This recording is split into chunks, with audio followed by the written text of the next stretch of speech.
We're here with George at the Chelsea Rendezvous. How are you today, George? Very fine, thank you. How are you? Very well indeed, thank you for asking. We're here with your absolutely magnificent Porsche 959. Now, from what I understand, this is the equivalent of Ferrari's F40.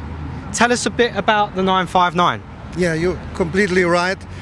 The project of Porsche started in 1984, and they wanted to show the world their abilities to build a supercar. So they put in everything they knew about technologies, and that was before the F40 came. And the problem for Porsche at that time was they have delivered the car. The first series were about 113 cars, and they handpicked the ones they wanted to sell to. But the problem was that 1 year later the F40 came on the market, and the F40 was the first supercar to reach 200 miles per hour, only 201, but it was enough. And the Porsche could not reach 197 miles per hour. And that was a reason to make an upgrade like this car. A few cars, nobody knows how many were upgraded. That means from 450 horsepower to 530 horsepower, and that means in performance that they hit the 209 miles barrier, and the acceleration was 3.4 seconds from 0 to 100 kilometers, 0 to 62 miles per hour. And this is one of the best kept secret of Porsche, because it was completely illegal. The papers are for the 450 horsepower, and the owner had a rocket under his seat. So this was the story in the beginning, and the interesting thing on this car was that you have three options in this car to lower it. You can have it very low for racing, you can have it in the middle just to go over bumps, and you can have it high. Looks a bit ugly, but it's very high, like a rally car. And the reason was that Porsche used this car to drive at the Paris-Dakar rally, and this is the worst rally that was ever, but they managed to win the rally. And 1 year later they took the car, went to Le Mans, and they won also Le Mans. So it's the only car existing in the world with two totally different races. Wow, that's quite impressive. How long have you owned the vehicle? This is only 2 years ago that I bought it. It was something, when I was young, it was something way out of anything. It was presented, I remember, and wealthy people bought it but stored it. And that's the problem with this car, because it has to be driven. Otherwise, there's such a lot of corrosion of this, and it's all very complicated. It runs perfect when you use it, but if you store it for a while, then you can forget the car, and you have to pay so much for maintenance again. Yeah, so maintenance on this kind of vehicle, what are you looking at? So normally maintenance is around a few thousand per year, but you have also to go to Stuttgart, to Porsche, because there were about 16 people. That was a team which made, or who made this car at that time.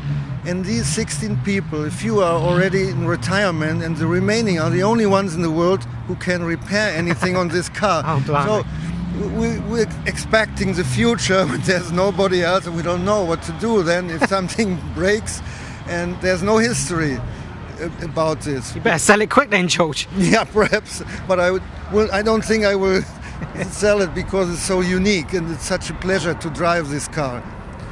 Yeah, it is an absolute beauty. So it's a keeper for you, do you think? Yeah. I think that's it, yeah. Well, it's only going to go up in value, isn't it? I would have thought. Yeah, it's also, today you can find in the internet, it's not so high, around 200,000 euro, but you have to look very carefully for the reason if it wasn't be used, and most of them were just stored away as a sculpture, just to show, to impress other people. And then you are facing maintenance costs to get it run around 100,000 euros. 100,000 euros for getting it up to scratch? Yeah. That's a lot of money. Yeah, that's a lot of money, you're right. Yeah, so you have to be aware of this. If you just want to pick one. It's better to know everything.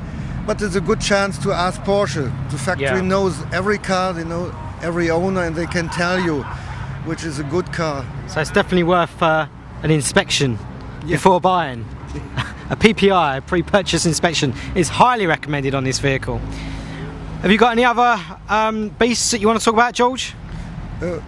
What do you mean? Any other vehicles? Yes, we have here in London another car is now on the way to Pebble Beach. This is a pre-war Alpha, a one-off 6C 2300 Aerodynamica Spider. This was the first mid-engine three-seater 60 years before McLaren F1 came, and so this is a huge difference between these two cars. Although the similarity is the pre-war Alpha from 1935 was a similar way built, the same philosophy. They put in everything, pioneering technical features, and the design was also outstanding. And it was the same with this car.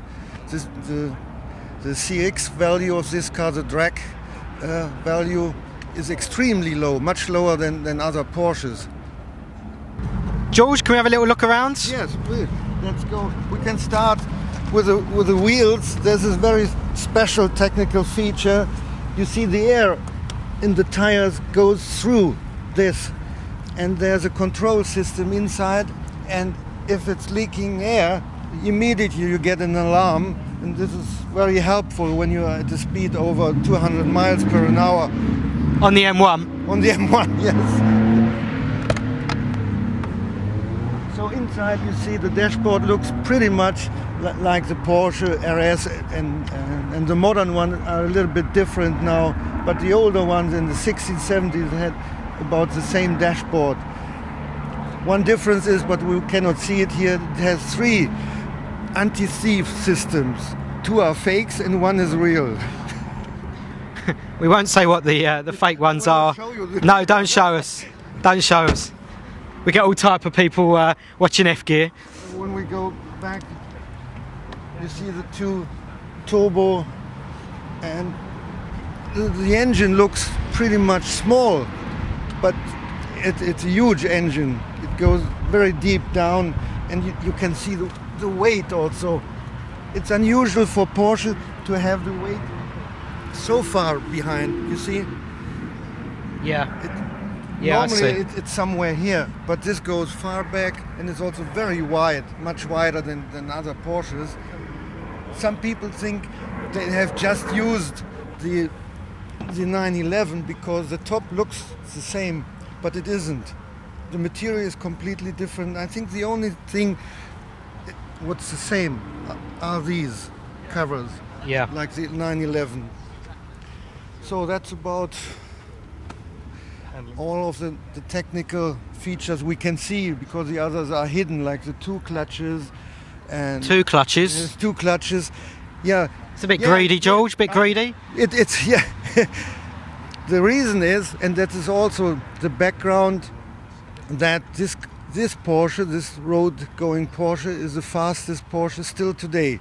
So not the GT, not the GT1, GT2, GT3, not the new turbo. This is the fastest one when you put together top speed and acceleration. And the reason is, when you push the gas, then the distribution of power goes from 60-40 to 20-80. That means you cannot spin this, and that means also that all the power goes directly into the acceleration without losing anything. And it's 4-wheel drive? And it's 4-wheel driven also, yeah. And it has, in the front, it has not only one McPherson, how you call this, damper, it has 2. So there's a lot of technical features in. It would be today, I think, impossible to do it again. It was at that time, they have lost money on each car, but today it would be with the board, with the philosophy of the board today of all the car companies, would be a disaster to start again with such a car. It's like a statement. They're making a statement of what they can do, similar, I guess, to what the Veyron was. They made that to show what they can do. That was the same. You're right. Yeah, completely. How is it to handle? very easy. The only problem is when you have a speed limit, you are always driving over the speed limit when you talk to your neighbor. That's a big problem because you don't feel it.